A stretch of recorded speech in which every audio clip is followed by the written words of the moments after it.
ఇక రాష్ట్ర ప్రభుత్వం పరిధిలోకి ఇప్పుడు ఏది మద్యం ఉన్నది సార్. దేశమంతా ఒకే పన్ను విధానం ఉండాలనేది జిఎస్టీ సార్. దాని ఆలోచన అదే. మేము 9% తీసుకుంటే మీరు 9%, మేము 5 తీసుకుంటే మీరు 5, మీరు 12 తీసుకుంటే మేము 12. పంపకాలు సమానంగా పంచుకుంటారు సార్ రాష్ట్ర ప్రభుత్వం కేంద్ర ప్రభుత్వం. కానీ ఇక్కడ మద్యం ఉన్నది సార్. యాక్చువల్గా నేను ఒకసారి ఎక్సైజ్ అధికారులతోని ఒకసారి క్లాస్ చెప్పించుకున్నాం సార్. మళ్ళా చెప్పించుకున్నటువంటి సందర్భంలో ఎంతకు తయారవుతుంది బాయ్ సాబ్ ఈ ఒక లిక్కర్ బాటిల్ క్వార్టర్ బాటిల్ ఎంతకు తయారవుతుంది అంటే 9 రూపాయలకు తయారవుతుంది అని చెప్తా ఉన్నాడు. 9 రూపాయల క్వార్టర్ బాటిల్ను 190 రూపాయలకు అమ్ముతా ఉన్నారు వీళ్ళు. అంటే దాని మీద ఎంత పన్ను అన్నట్టు?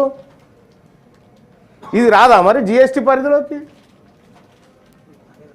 18% ఎంత టాప్ ఉంటే అంతేయండి. మీరు 18% పన్ను వేయండి సార్ క్వార్టర్ మీద, 20 రూపాయలకే క్వార్టర్ సీసా దొరుకుతుంది.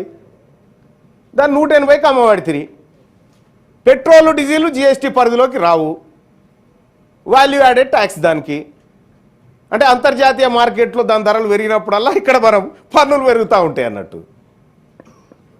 తెలంగాణ రాష్ట్రంలో మద్యం తర్వాత పెట్రోల్ డీజిల్ ఉత్పత్తుల మీద ఏది 10 రూపాయల లోపే. ఇంకా అంటే నేను జిఎస్టీ అంటా ఉన్నా. లేదు 9 రూపాయలకే తయారవుతుంది. దాని మీద 18% జిఎస్టీ వేసుకొని పోని. ఎంత టాప్ జిఎస్టీ ఎంత ఉంటే గంత వేసుకొని. ఈ కార్యక్రమం చేపడితే సర్కార్ అడ్డం పడుతుంది ఫస్ట్. ఎందుకంటే రెవెన్యూ అంతా దీని మీదనే ఉంది కాబట్టి. నేను ఏమంటానంటే కొద్దిగా చూసి ఈ వ్యాటు పరిధిలో ఉన్నటువంటి వస్తువులను కూడా జిఎస్టీ పరిధిలోకి తేవాలి. అసలైనటువంటి 1,60,000 కోట్ల విలువైనటువంటి సంపద వివాదాలు కోర్టులో ఉన్నాయి సార్. ఈ ఫ్రాడ్ను అరికడితే, ఈ ఇన్పుట్ ట్యాక్స్ క్రెడిట్ ఏదైతే ఉందో ఇందులో జరుగుతున్న అక్రమాలను అరికడితే వసూళ్లు పర్ఫెక్ట్గా ఉంటాయి సార్. అలాగే ఇప్పుడు మద్యం తాగేటువంటి వాళ్ళు ఉన్నారు సార్. వాళ్ళకు మీరు ఒక సమాధానం చెప్తే బాగుంటుంది.